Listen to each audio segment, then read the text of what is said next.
Это программа «Актуальное интервью», в студии Иван Лазаренко. Здравствуйте.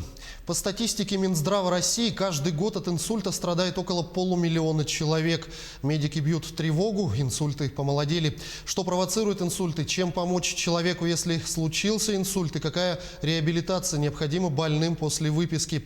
Об этом всем в день борьбы с инсультом наш сегодняшний разговор с врачом-неврологом, президентом благотворительного фонда «Мы вместе» Артемом Науменко. Артем Павлович, здравствуйте. Здравствуйте. Зарубежные ученые заявляют о том, что коронавирус может вызывать инсульты.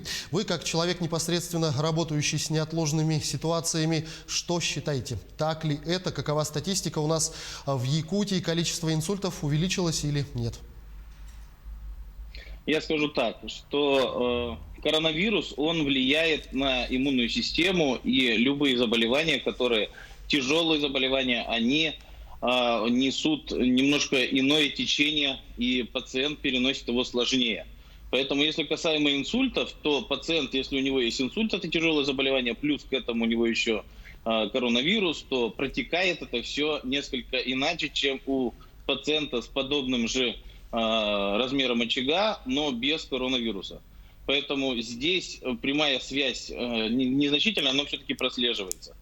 По поводу статистики, сколько у нас на данный момент возросло ли количество инсультов в городе Якутске, вообще вот по республике, с началом пандемии.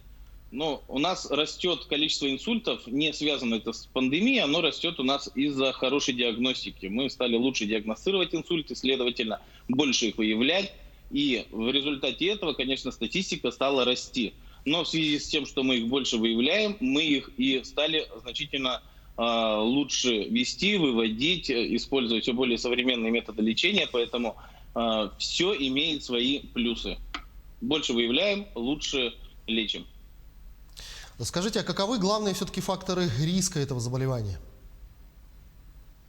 Но самый главный фактор риска, основной, из-за которого большинство инсультов и случается, это артериальная гипертония, то есть неконтролируемое артериальное давление, которое пациент по своей недоработке или ввиду какой-то недоработки со стороны медикаментозной терапии, у него появляются скачки давления. Также это влияет уровень холестерина, то есть атеросклеротические бляшки развиваются. Сахарный диабет, он отягощает течение инсульта и увеличивает фактор риска. Есть наследственность, доказано уже, что если у вашего близкого родственника, у кровного был инсульт, то вы по умолчанию находитесь в группе риска развития инсульта. Также к этому относится гиподинамия. Это очень большая проблема сейчас современного мира. И две основные причины, которые они идут как отягощающие течение, это вредные привычки, это наше курение и потребление алкоголя. При этом я не говорю фразу злоупотребление, я говорю именно потребление. То есть любая доза алкоголя, она вредит организму и провоцирует инсульт. И малое потребление воды, жидкости. У нас, к сожалению, но население пьет достаточно мало воды. И из-за этого тоже происходит нарушение реологических, то есть свойств крови, она сгущается, и на фоне этого могут образовываться инсульты, развиваться инсульты. Это вот основные такие вот факторы риска. Ну а кто больше всего все-таки подвержен инсультам? Зависит ли это от пола, возраста, рода деятельности человека? Да, действительно, если взять среднестатистического пациента с инсультом, то можно построить такой портрет, что чаще все-таки этим бывают мужчины, хотя в последнее время идет все-таки примерно равный процент, уже более к этому идет, то есть женщины тоже страдают.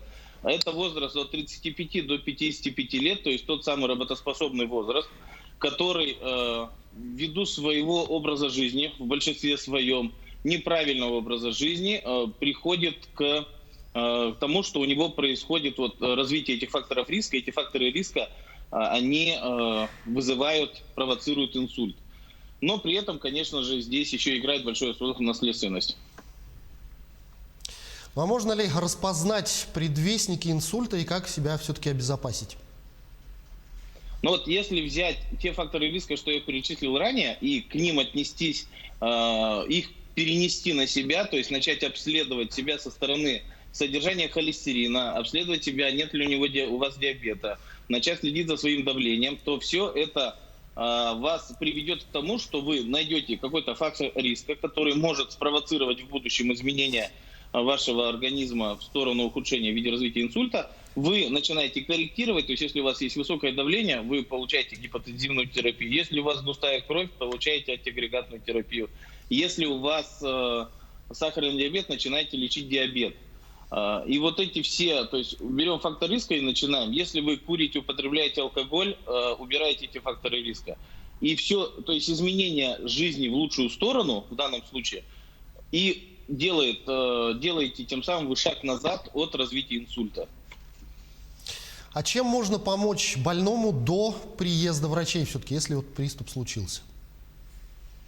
Ну, здесь очень важно, чтобы население, вообще люди все знали, как распознать инсульт. В действительности распознать инсульт не так сложно, если просто владеть этими знаниями. Есть четыре простых теста, которые показывают, что у человека мог развиться инсульт. Первое, мы просим человека улыбнуться.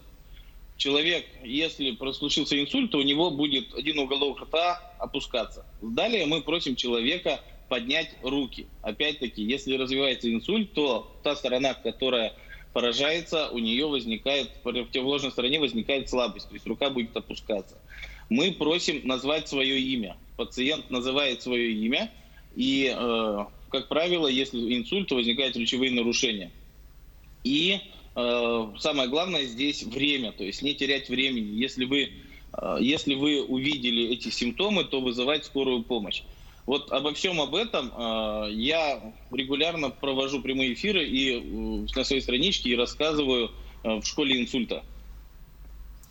Скажите, ну а какова выживаемость после инсульта и какие передовые технологии появились на вооружении у врачей в борьбе с этим грозным заболеванием? Ну, с 2011 года, как начал работать у нас региональный сосудистый центр, у нас появилось новейшее оборудование, которое не было раньше. Да? И сейчас мы лечим инсульты, как везде в центральной полосе России. То есть у нас есть высокотехнологичная помощь. И если пациент поступает в нужное время, то есть не упущено время, и у него нет противопоказаний, то наши рентген-хирурги, они могут вплоть до излечения тромба, тот, который закрывает сосуд. Наши нейрохирурги берут самые сложные случаи, которые мы этих пациентов потом выводим и реабилитируем уже в нашем отделении. Но если говорить о профилактике, то какие бы эффективные меры вы могли бы посоветовать нашим телезрителям? Самая главная эффективная мера – это больше внимания уделять своему организму. Это очень важно. То есть ходить к врачу не тогда, когда заболит, а ходить с профилактической целью. Обязательно контролировать свое давление, обязательно следить за показателями крови, обязательно изучать литературу, которая может вам в будущем помочь. То есть читать какие-то определенные книги о своем здоровье. Вот если говорить об обратной связи, то насколько наше население знает о последствиях инсульта и стали ли жители республики более ответственно относиться к своему здоровью? Ну, я скажу вам так, что если брать конкретно, как я с пациентами имею обратную связь с населением, то я вижу положительный в этом отношении. У меня есть действующий проект, называется «Жизнь после инсульта. Помощь в адаптации». Он реализуется при поддержке фонда президентских грантов и на территории города Якутска. И мы предоставляем нашим пациентам, которые перенесли тяжелую форму инсульта, медицинское оборудование до оформления их инвалидности. И пациенты при этом, они имеют возможность консультативной помощи, они имеют возможность не находиться дома без медицинского оборудования, которое им жизненно необходимо. Также проводятся прямые эфиры «Школа инсульта», где я рассказываю, что нужно делать пациентам для того, чтобы не случился инсульт. То есть профилактика. Рассказываю, что нужно сделать, если у вас уже случился инсульт, как распознать. То есть вот всю ту информацию, все, что связано с инсультом, я рассказывают там, и вот на данный момент уже просмотров больше 10 тысяч, то есть охват населения только от одних прямых эфиров. Это уже есть обратная связь. Артем Павлович, я благодарю вас за беседу. Спасибо, что ответили на наши вопросы. Всего вам доброго. До свидания. Это была программа «Актуальное интервью». Но профилактике и лечении инсультов мы говорили с врачом-неврологом, президентом благотворительного фонда «Мы вместе» Артемом Науменко. Берегите себя и своих близких. Обязательно носите маски, дезинфицируйте руки и соблюдайте социальную дистанцию. До встречи в эфире.